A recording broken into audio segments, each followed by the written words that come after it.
couple of sequences that we're going to add up the terms. So we're going to form the series, and then we're going to write them in terms of summation notation. I figure that will be absolutely thrilling for all of us. So where should we start? Well, let's think about something like this. If I had this sequence 12 root 5, 10 root 5, 8 root 5, 6 root 5, 4 root 5, 2 root 5, and so on. And I wanted to add, say, the first 6 terms, just for kicks and giggles. Well, first off, it would be efficient if I knew what kind of a sequence that was. So how am I going to go about figuring out what kind of a sequence that is? If there's a common difference or if there's a common ratio. Okay, that's good. So we've got to check for a common difference. So plus something, or a common ratio.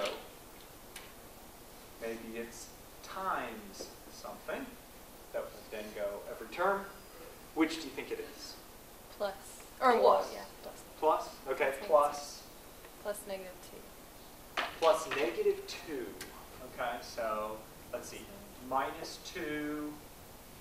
So let's see. We've got 12 root 5 minus 2 equals 10 root 5? Oh, no, 2 root 5. 2 root 5. Ah. So we've got 2 root 5. 12 root 5s minus 2 root 5s means I've got 10 root 5s.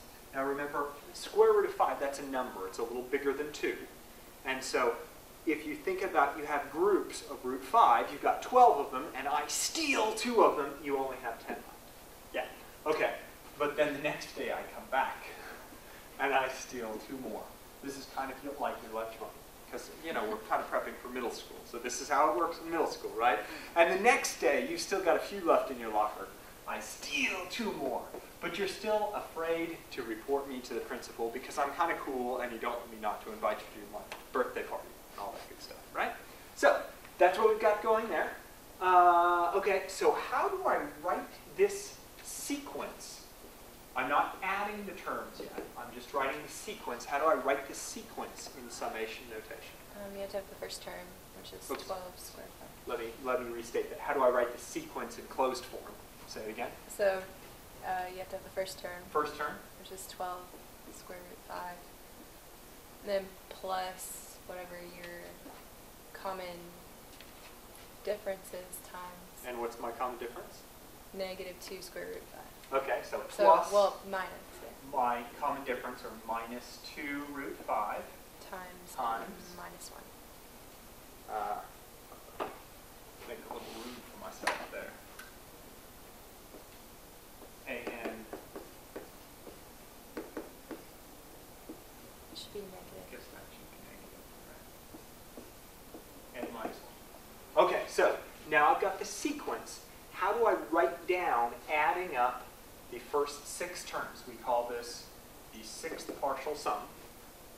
What notation do I put? So sums should have to do with that. Sigma? Yeah. What do I do? Your n starts at... When were you checking start at? Would you start it at 12 and then minus 2? Well, what am I going to put in here? The formula? The formula. I'm going to put that formula in. So 12 root 5 minus 2 root 5 and So minus 1. And then I want the first term to spit out the 12 root 5. So it would be 1. Okay, so, and what's going to equal 1? And, well, yeah, and N, right? Because this is the variable. This is actually a function of n. We take that, we plug it in for n. And what n value am I going to stop on? the 6th. 6th one. And we might just sort of double check that, let's see, if I plugged 6 in here, I have 5. 5 times 2 root 5 is 10 root 5. 12 root 5 minus 10 root 5 is indeed my last term, which is 2 root 5. Okay, so if I was asked to write this partial sum in summation notation, this would be the right answer. If I was asked to calculate what that sum would be, what's the formula I'm using for that? It's not the infinite series one. No, this is a partial series. I forget. A finite series. Now, interestingly enough, for the arithmetic series, you won't ever have an infinite series. That's only for geometric. Mm-hmm. You'll only have this finite piece. You remember, we're adding up a bunch of terms, and this was the one that Carl Gauss came up with. You actually are somehow going to take the total number of terms